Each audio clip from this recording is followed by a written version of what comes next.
Hey, Adam, Geez, one why, thing. why do you think they call bumpers, Gary? I don't know. Because they come at the beginning, at the end, like bumpers. Alex, you're a marketing guy. Do you like that design behind Paul? Does that SWIT logo thing look pretty cool to you? Hey, I forgot to hit the record button. Yeah, that's really professional, isn't it? Well, this is a professional podcast. I met her in a parking lot and was handed 2 little Yorkies. And the only person I knew that knew Yorkies was Paul. So I called Paul and said, Paul. Sweet Talk is a weekly 20-minute podcast brought to you by the Continuing Education and Workforce Training Division of Idaho State University's College of Technology. Find us on Apple Podcast, Spotify, and SoundCloud, and subscribe today. Now it's time to get started with Sweet Talk. Hello, everyone. Welcome back to Sweet Talk, our weekly podcast here at Idaho State Continuing Education and Workforce Training. I am, as always, your co-host, Paul Dickey, the Video Instruction Manager and Apprenticeship Coordinator here at SWEET. And joining me, as always, is Angie Wilhelm, our Marketing Director. Hey, Angie, how are you doing today?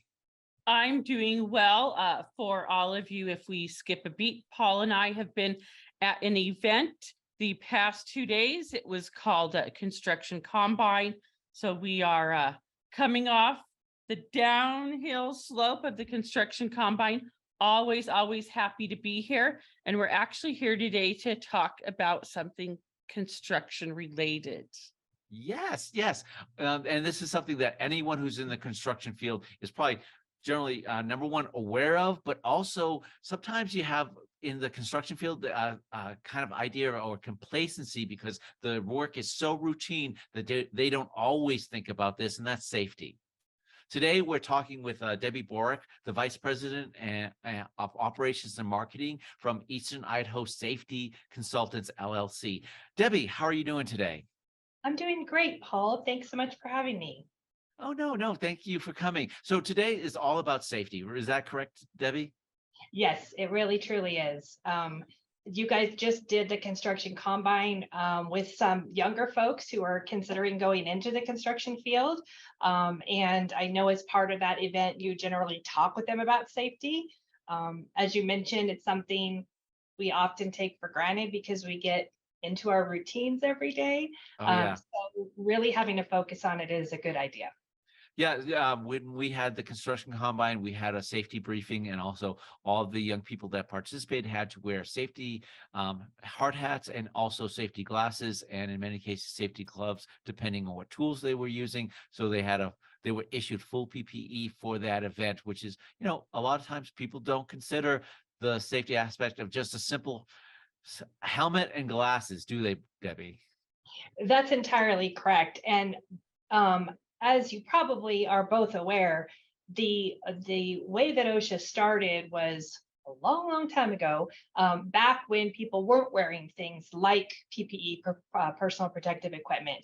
And from that forward, they started to look at different areas and different risks that people encounter. Obviously, construction is fraught with risk.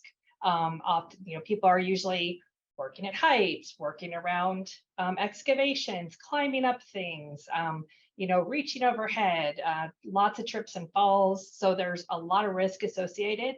And those, in particular, those PPE are required at all times on any construction site. And then there's a whole host of other PPE depending on which tasks you might be working on. Yeah, and OSHA has a lot, is in charge with doing regulations for safety on certain work sites, and your company does OSHA training. Is that correct? Yes, we do actually. So our principal at Woodford is one of the authorized instructors for the OSHA Training Education Center, which this is called Region 10, and that is Alaska, Washington, Idaho, and I think Oregon. I knew I would screw this. That's a large region. That's a large region. So yes, he does do the OSHA classes. OSHA is part of the Department of Labor. And so when folks finish classes that are authorized through OSHA, they usually get a certificate that is actually provided through the Department of Labor. Or if they do a 10 or 30-hour course, they actually get a card that shows that they've completed that training.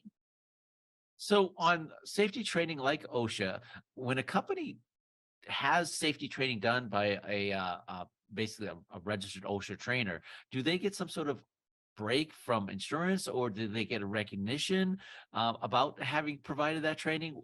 What's the benefit other than the safety portion itself? What's the benefit of an employer providing safety training? That's actually a great question. And I think that discounts from your insurance brokerage or your insurance company are actually up to the insurance company itself. But I do know that the state insurance fund, which is in this state, something that a lot of employers belong to, they are just finishing training all of their folks in OSHA 10 and 30, and also how to be OSHA authorized instructors, so that they can help their clients with an eye toward reducing accidents, hopefully reducing their EMR rate, which is the rate that each company has. That is the multiplier of their payroll that says how much they're going to pay for their insurance. But one of the main benefits is when OSHA comes to a work site, especially a construction work site, they're going to want to see documentation that a company has a plan, that they're doing what they say they're going to do. And the OSHA standards are performance-based, which means that you need to, as a company, you need to show that you've done something. So showing training records and having people, having the curriculum or the outline that you've done, and also that someone's taken that class is a good way to demonstrate that you are actually performing that. Okay. Now, you just mentioned a couple minutes ago about OSHA visiting a work site. Does that happen very often? Well, here in Idaho, we do not have a state equivalent. So Idaho actually follows the federal OSHA rules. And for the first time in some number of years, which I'm not familiar with how many, but I've been in the state for 12, so I know it's been longer than that. The Idaho OSHA office has a full complement of 10 compliance safety officers.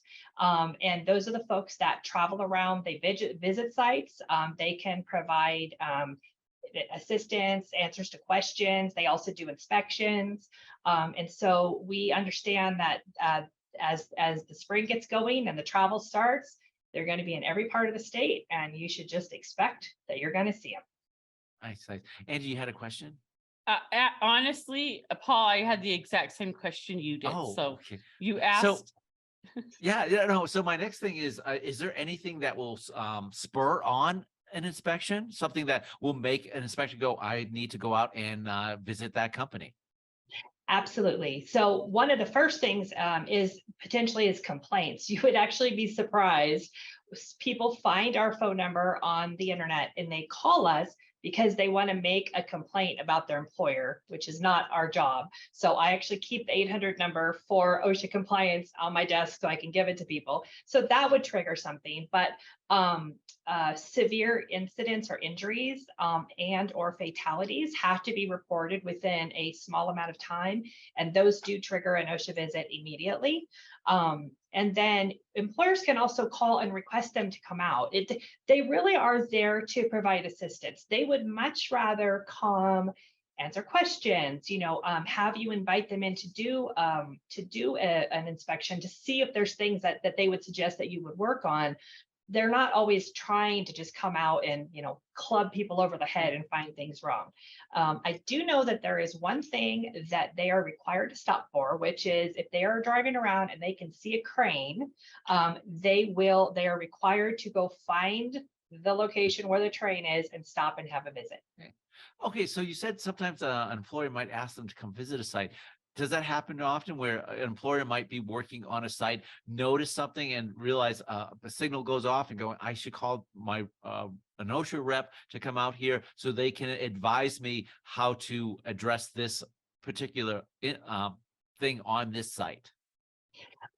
I'm going to guess the answer to your question is no, mainly because people are nervous to call them. But we do actually get phone calls ourselves. Either we just had a visit from OSHA and they said these things are wrong and we need to work on them, or we're concerned we might, we heard OSHA's out and about. Could you come and talk with us? So I don't know how many employers would, willingly pick up the phone to call OSHA. Okay. So your I'm so sorry. your company could help them with something like that. Oh, absolutely. That's me. Excellent. So Yeah. so that's something where they might not have to call OSHA directly and possibly, go, oh, geez, I'm really nervous about having an OSHA rep on my site. They could call your company and you could inspect the site and go, hey, we have these recommendations. Absolutely. Yes. Oh, And that's great. yeah, and we actually we work with OSHA. For example, when we are doing a training at District 91 school here in a week or two, and one of the folks from OSHA over in Boise is coming over to do a presentation to open up that set of training. So they're very accessible, and they're always very helpful. And again, they're there to help, but in terms of an employer actually willingly picking up the phone to call them, I'm not sure how often that happens. Now, for the training, we have some classes that your company has in our catalog. Is that correct, Angie? Yes, we actually have, we typically have them in the fall and in the spring. Some of the ones we have upcoming, and I'm going to talk about the ones we have coming up mid-April and on, so it gives people a chance to get those on their schedules. We have machinery and machine guarding standards. That's a 26-hour course. It begins on April 17th. We also have principles of scaffolding. That is a 22-hour course that begins on May 1st. And we have fall protection safety stand down, which is a 7.5-hour course, which is May 4th. So some of these classes that we have upcoming are 1, 2, and 3-day courses. Some courses we have other times 4, 5, 6 days, or 4 or 5 days, etc. So some of them you can get this fall protection in 1 day, and some of the other ones are within a week. And of course, those start mid April and they run through at the beginning of May. And you can, if you're interested in signing up for those classes, you can go to CETrain, that's CETRAIN.isu.edu, or you can call us at 208-282-3372. Now, Debbie, are these OSHA classes? They actually are. So these are what are called OSHA numbered classes, which means once the participants finish the class, they will get a certificate. The OSHA Training Center does have a program where there are groups of classes that if you finish the classes, you can actually get like an overall certificate. And I believe that at least one of those, the principles of scaffolding, might be included in those sets. Excuse me.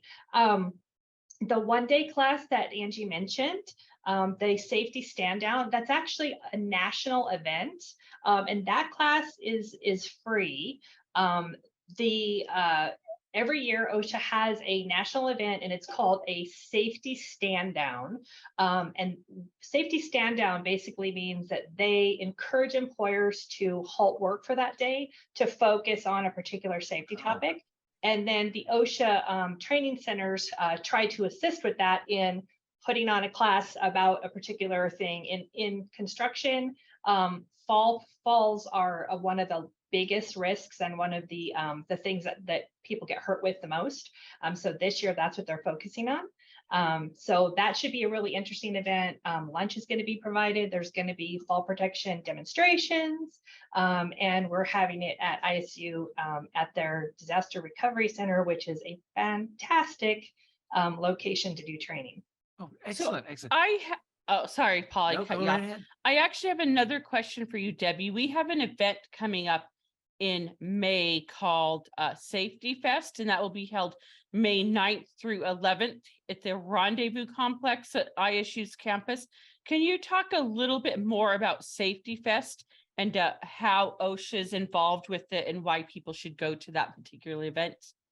Absolutely. And I want to say thank you to you guys for hosting, because the Rendezvous Complex is beautiful and it works so well for training and for all the parts of the event that go on.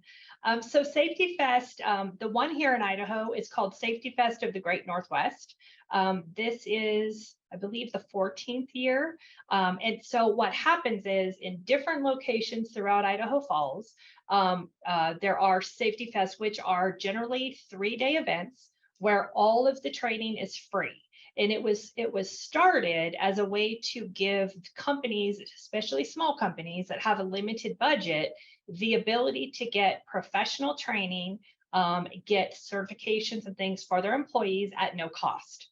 So it's run entirely through sponsorships, and the participants register to go to classes. There are OSHA numbered classes. There's OSHA 10, general industry and construction, that are being taught. People will get an OSHA 10 card at the end of that.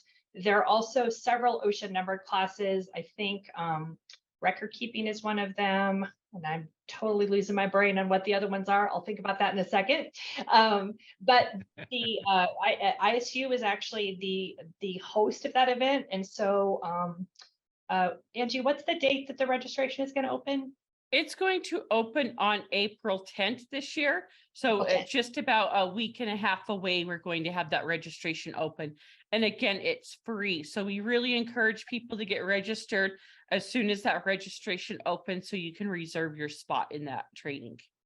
It's absolutely true. And I will say that for the OSHA classes, the OSHA numbered, what they're called OSHA numbered classes, the cost of those is generally anywhere between $200 and $500 per class, depending on what the class is and how long it runs.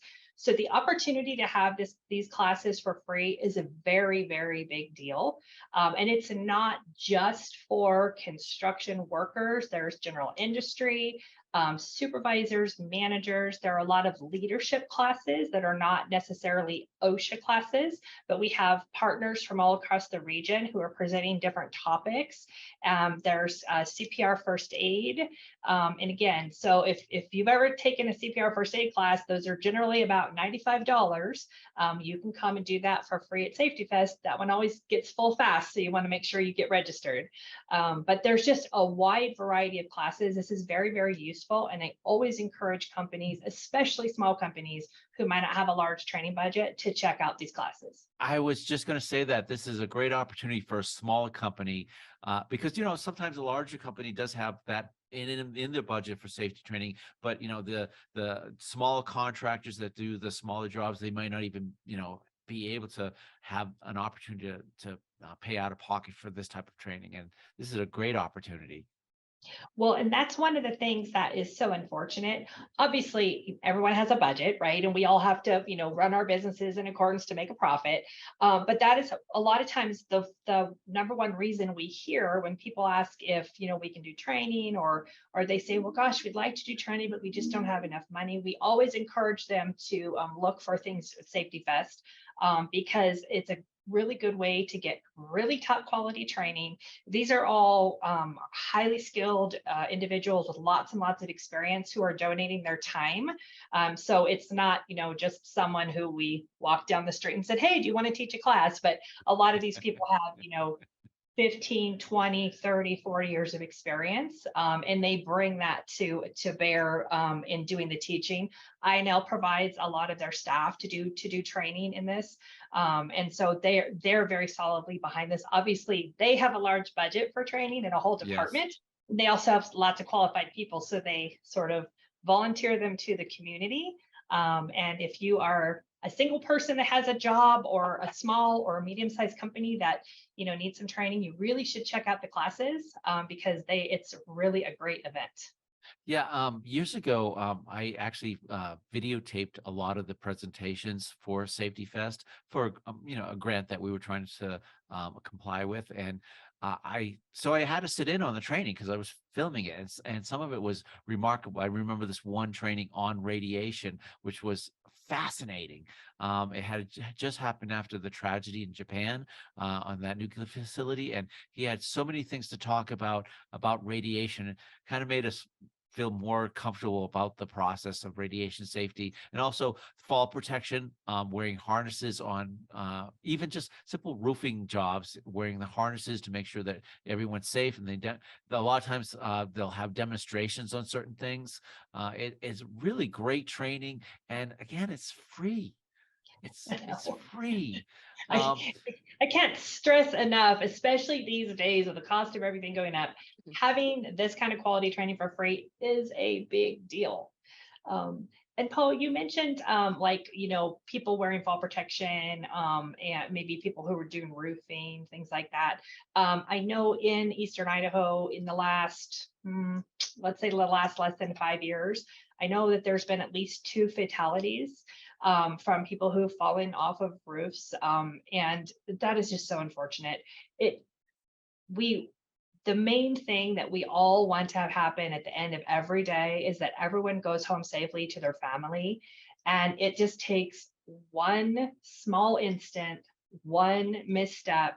And for the price of a couple $100 professionally made fall harness, some people lost their lives, and that's just not a good trade-off. So when we first started this, we said something about complacency, and the fact that people just at work do something every day and they just stop thinking about safety.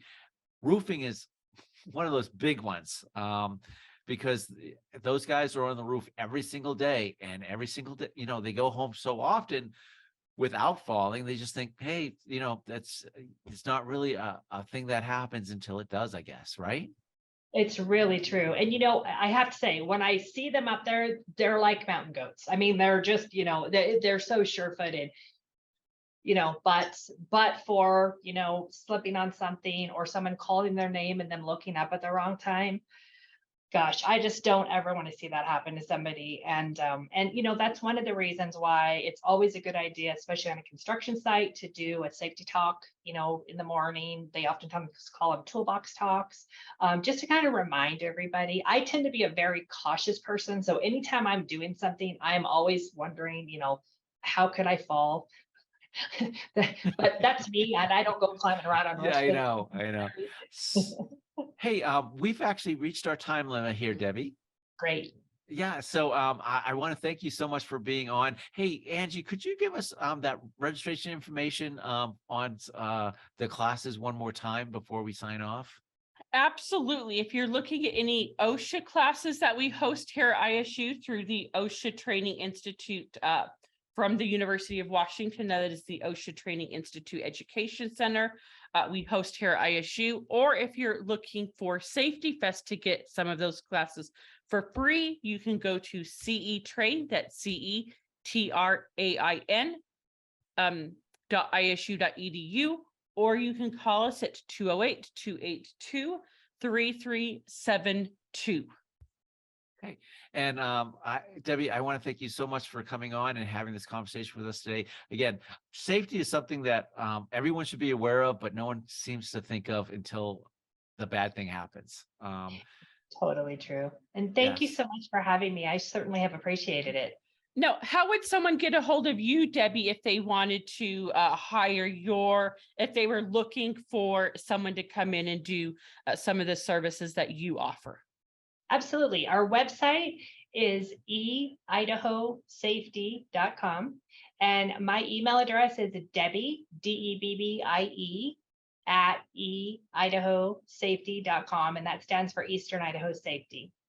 Excellent. Thank you so much for being on today, Debbie. We really appreciate it. Now, if someone wanted to get a hold of us, they can reach out to us and go to our website at cetrain.isu.edu. They could email us at cetrain@isu.edu. You can also give us a call at 208-282-3372. And if you like this podcast, please like, subscribe, share. We have wonderful guests on all the time, like Debbie Borek, and we'd love to share, reach out to more people with our message. And please, just let people know about our podcast. Thank you so much, Debbie. Again, thank you. Thanks so much. Have a great day.